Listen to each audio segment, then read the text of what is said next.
Successful people are not people without problems.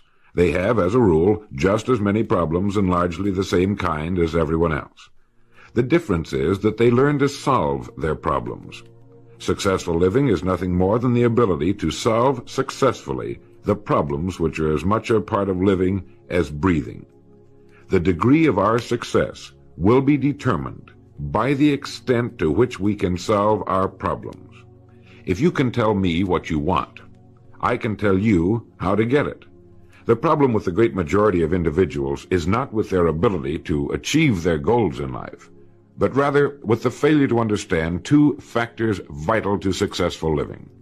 The first is to make the decision as to what it is we want enough to give it most of our attention until it's been achieved, and to clearly define it. And the second is to fully understand that we have the ability to achieve this goal, or we wouldn't want it in the first place. The next vital rule to successful living is to understand that our success is won or lost by our ability to serve others. We are interdependent, and it's just as impossible to succeed without serving others as it would be to live in our modern world without others serving us. Our rewards in life will and must always be in exact proportion to our service. It is the misunderstanding of this single law which, in my mind, is responsible for fully 90% of the frustration and discontent we see around us. Now, a lot of people don't like this law, if they're even aware of it, but not liking a law does nothing to change it. The basic laws of nature and economics are unchanging. If we're out of step with them, we are, as Thomas Huxley put it, checkmated, without haste, but without remorse. But to those who know and work with the laws, he said, they are paid with the overflowing sort of generosity with which the strong delight in strength. If a person doesn't like his income, all he has to do is take a good long look at his service. Look where you will find this law in undeviating operation. Our rewards will always be in exact proportion to our service. This is the law, then, that lies as the supporting structure of economics and personal well-being, so fix it in your mind. All attempts to sidestep or in any way avoid this law will result in frustration and failure. So this brings up the question, if what I want is more than I now have, how can I increase my service in order to earn it? Well, whom do we serve? We serve people. So let's take a moment to try to understand people. The more we understand them, the better we can serve them. I think of an adult human being as a grown child, doing his best to play for the first and last time on earth this game called life. The extent to which he learns the rules of this mighty game will determine his success. But right here we run into an historic and exasperating fact. People down through the centuries have, with the most amazing consistency, divided themselves into two groups. One group contains about 5% of any given population. The other group contains the remaining 95%. Neither of these two groups is any better than the other. But one thing separates them. The big group, the one containing about 95% of the people, never seems to get the word, while the smaller group, the 5%, does. Now, what do I mean by getting the word? I mean about 95% of the people never quite understand, emotionally or intellectually, that we as individuals control, to an altogether unsuspected extent, our lives here on earth. That each one of us is the architect of the structure fashioned by our years. You see, all of us want the same things, but only about 5% figures out how to get them. Within each of us burn two unquenchable ambitions: to serve importantly and to gain financial independence. Both of these worthwhile goals are within the reach of all of us, man or woman, but according to statistics, only about 5% achieve both of them. Why? Let's look at it logically. Every human being has a tendency to think, act, and talk like those by whom he is surrounded. This is environment, and it exercises an enormous influence on our lives. We've already pointed out that 95% don't seem to get the word in life. Then it follows that in the case of any given individual, the odds are 95 to 5 that he is surrounded by the larger group. And since a body in motion tends to remain in motion until acted upon by an outside force, that he will continue to conform to his group unless we can do a better job of serving him through knowledge.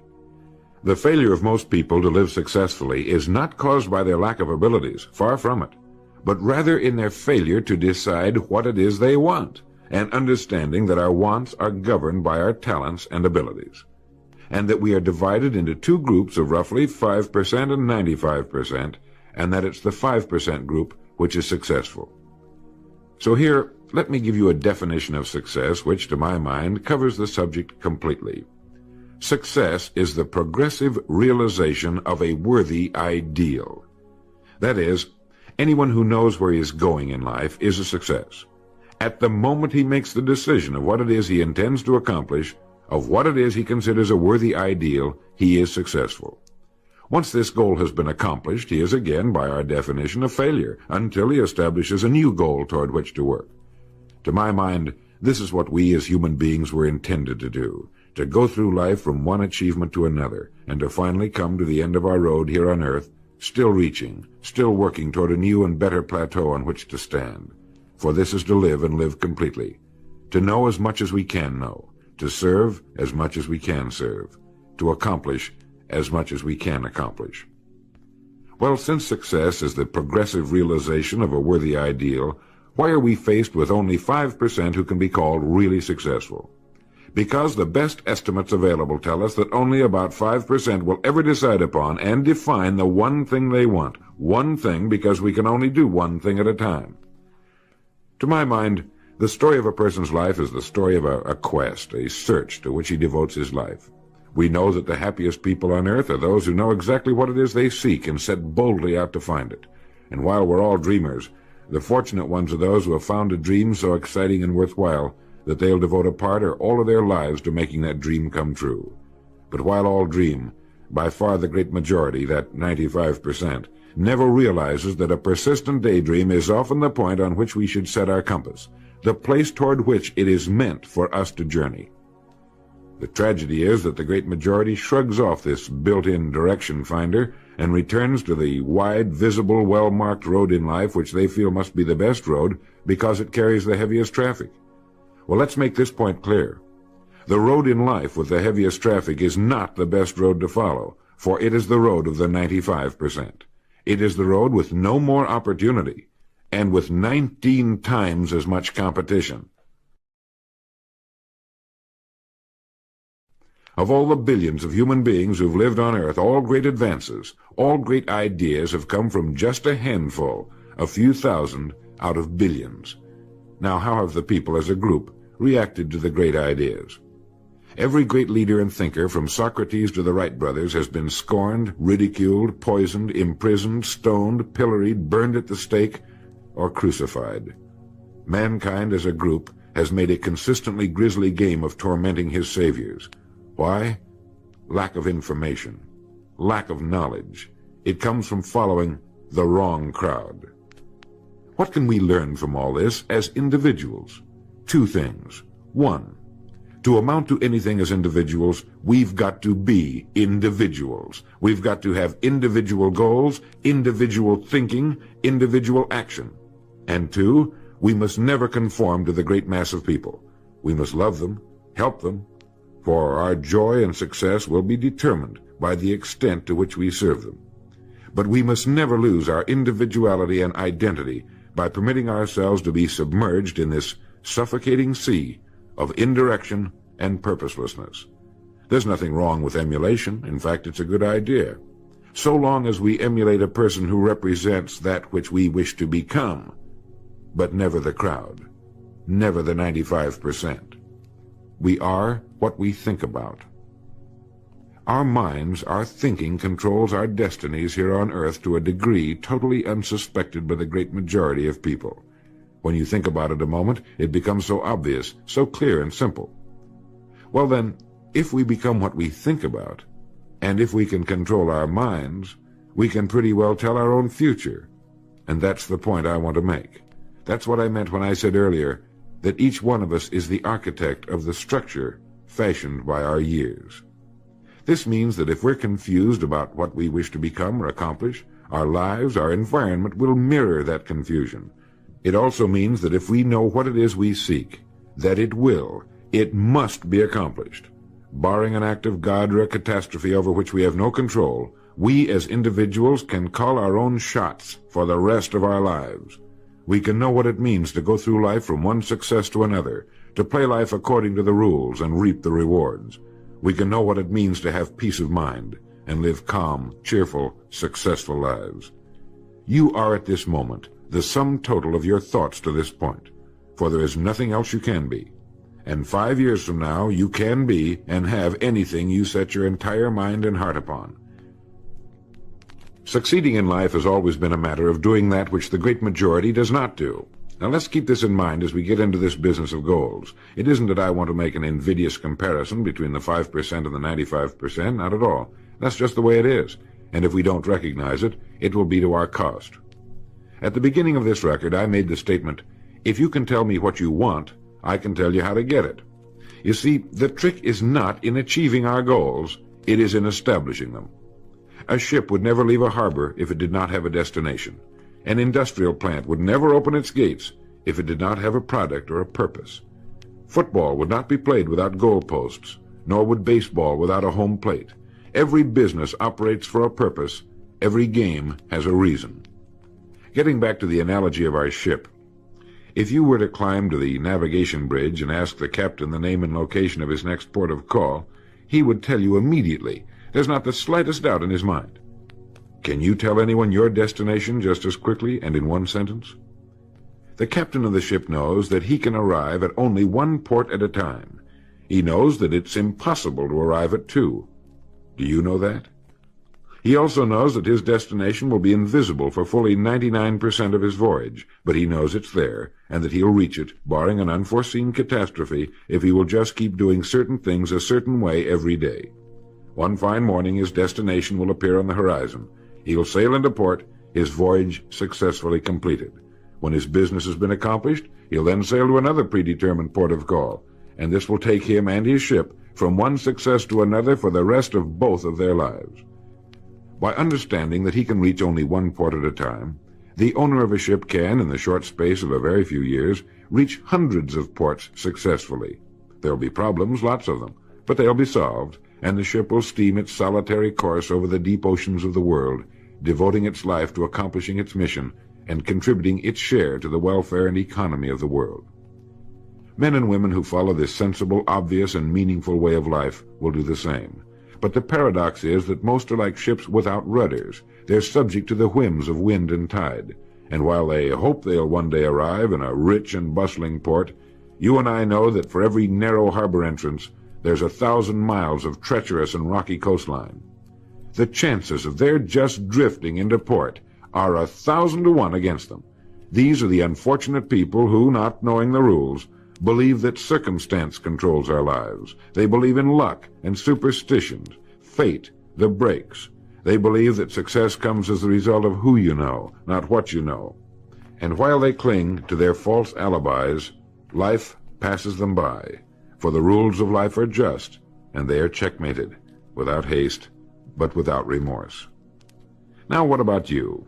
Remembering that the definition of success is the progressive realization of a worthy ideal, what's the ideal toward which you are working, now, today, yesterday, and tomorrow? Can you write it in one sentence? Is your goal sharply and clearly defined? I mentioned on the first side of this record that I could tell you how you could be and have anything you set your mind on in 5 years. To better understand this, you must examine one of the most overlooked facts in the world. It is that every job, no matter what it may be, holds somewhere within itself the key to everything we want in life, the key to greatness. But we must look for it, and we must think. Decide to become a professional at your business. You see, we can either compete or create. If we compete with all the other people in our line of work, we must be willing to accept the same rewards. If that's what we want, fine. But if we want to become professionals at what we do, then we must create. And when we begin to do this, there's no limit to that which we can achieve. We hear a lot these days about a word called security. Everyone wants security, but not 1 in 10 can tell you what it is. Most people will tell you that security rests with a job. This is impossible. There is no such thing as a job that represents security. Anyone with a job can lose it for any one of 1,000 reasons at any time. There is only one place on earth you can find security, and if it isn't there, it isn't anywhere. It's inside of a person, never outside. If a man has security inside, where it belongs, his wife and children can feel it when he sits down to eat with them, and they're warmed by it. If a man has security inside, where it belongs, you can see it walking down the street, and you can feel it when he enters a room. That's security, and you can't take it away from him. You can take away his money, his home, everything but a wife who's willing to start over, and most of them are, and drop him anywhere in the country. Go back in a year, and he'll be doing just as well as when you found him the first time. You can't keep a good man down, no matter what you do to him. Like cream on milk. You can shake it all day, but just set it down for a while, and it'll bounce right to the top again. This man or this woman has security, where it belongs. And do you know where it comes from? It comes from doing what we do for a living surpassingly well. It comes from being a pro in a world of amateurs.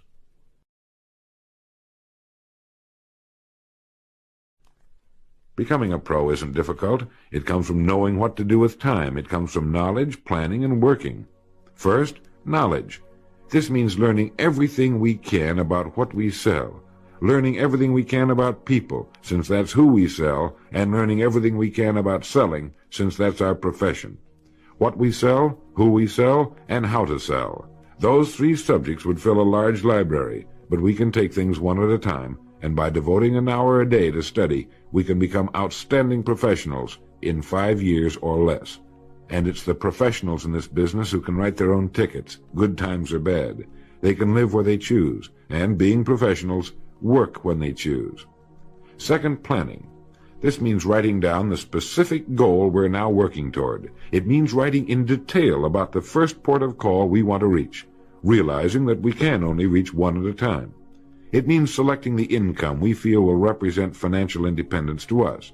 Once this has been selected, we know exactly what we must do in order to reach it. As soon as our first goal has been reached, we can set a new one. The person who does this is the person people call lucky.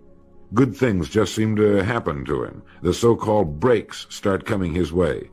But it's a result of planning and working positively that attracts the good things to us. I can't emphasize too much the importance of describing your goal in detail. If it's a beautiful new home, get the actual plans, or at least an elevation drawing of the home, and carry it with you so that you can look at it regularly. If it's a certain amount of money, write down the specific amount for the coming year to the penny, and then work your plan. Whatever your goal may be, write it down in detail. Then you're like this ship. You're on course, and you reach more successful ports in a few years than most men do in a lifetime. And third, working. Working more than the average, if we're going to achieve more than average results, is necessary, of course. But with proper planning and with knowledge, it seems easy. Moreover, to work, we need energy, and energy is inextricably linked to desire. Unless we have a desire to do a certain thing, we find ourselves without the energy. But you will never find desire without energy. Once our goal has been crystallized in our minds and we realize that we become what we think about, our doubts vanish as to whether or not we can achieve our desired ends, and with the picture of our dream in our mind, we have abundant energy. Compared with what we ought to be, we're only half awake. Our fires are damped, our drafts are checked. We're making use of only a small part of our possible mental and physical resources. Stating the thing broadly, the human individual thus lives usually far within his limits. He possesses powers of various sorts which he habitually fails to use. He energizes below his maximum, and he behaves below his optimum. And then he wrote, excitements, ideas, and efforts, in a word, are what carry us over the dam. He goes on in this excellent essay to point out that we have deep reservoirs of abundant energy that we habitually fail to use, and that by pushing past the first false feeling of fatigue, we will find an exhilarating second wind that will take us to our goals. This is why in studying the lives of the world's great men and women, we find they seem to be indefatigable. Work meant nothing to them, because what they were doing, where they were going, filled their entire worlds. Frequently, people find it difficult to establish a goal toward which to work. Realizing that we cannot be successful without a goal, here's a good way to solve the problem. Get off by yourself and where you can think without being disturbed. Then write on a sheet of paper a complete description of the person you would like to be and the things, in being this person, you would have. Once this has been done, start acting the part of the person you wish to become. Carry as often as you can a clear mental image of the person you want to be and begin to be that person. Soon this will become so knit with habit it will lead you without fail to the goal you seek.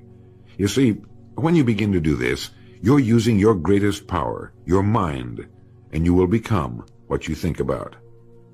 The only thing about a man that is a man is his mind. Everything else you can find in a pig or a horse. Think about that line until you know what it means. The only thing that sets us apart as human beings is our divine minds. Everything that means anything to us, our love of our families, our faith, our dreams, our talents and abilities, our religion, everything we know, is connected to us solely through our minds. Our minds represent our hope and our future. Yet, as a rule, it is the last place the average person will turn to for help. Your mind contains riches beyond belief, but you must prospect this rich and largely unexplored continent. And the only way it can be prospected is by systematic study and systematic thinking. Your mind is like a muscle. It will develop only to the extent that you use it, no more. By devoting an hour a day to study, you're building your mind into a powerful and creative servant. If you only do this 5 days a week, it comes to 260 hours a year. That's 1,300 hours in 5 years, or the equivalent of 162 8-hour days devoted to study and research. Believe me, if you'll do this, in 5 years you'll be one of the most accomplished professionals in your field, and you'll have the world on a string. You will virtually be able to write your own ticket. The average man works 8 hours a day, about 50 weeks a year, for 40 years. That's time enough to become great at anything. The time will pass anyway. We might as well reap the rewards. So now, let's sum up and reduce the whole thing to a workable formula, a set of rules for this game of life that cannot fail to take us to where we wish to go. The first and most important thing to remember is the rule that controls our life. We become literally what we think about. This means that we must establish a worthwhile goal toward which to work, a goal that will occupy our minds most of the time. This goal should be written out or illustrated. We should look at it and restate our purpose every morning, every night, and as many times during the day as we can. We must fully understand, emotionally as well as intellectually, that whatever it is we set our heart upon will become real in our lives.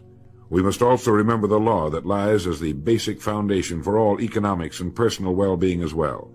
Our rewards will be in exact proportion to our service, and if we want to get into the top 5% of the people, we must often cut ourselves away from the effects of our environment and become individuals with individual goals, individual thinking, individual actions.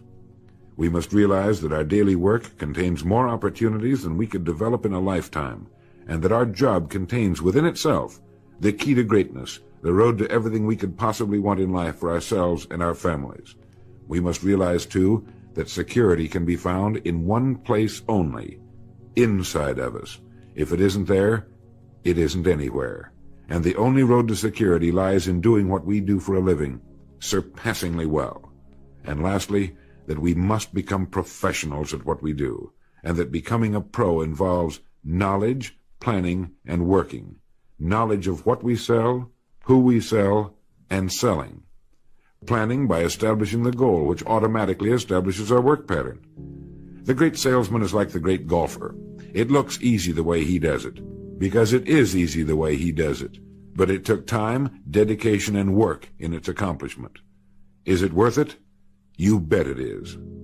P.G. Hamilton once wrote, "Let's be different. A strong life is like that of a ship of war, which has its own place in the fleet and can share in its strength and discipline, but can also go forth alone to the solitude of the infinite sea. We ought to belong to society, to have our place in it, and yet be capable of a complete individual existence outside of it. And remember the strangest secret, will you? You are now, and you will become, what you think about."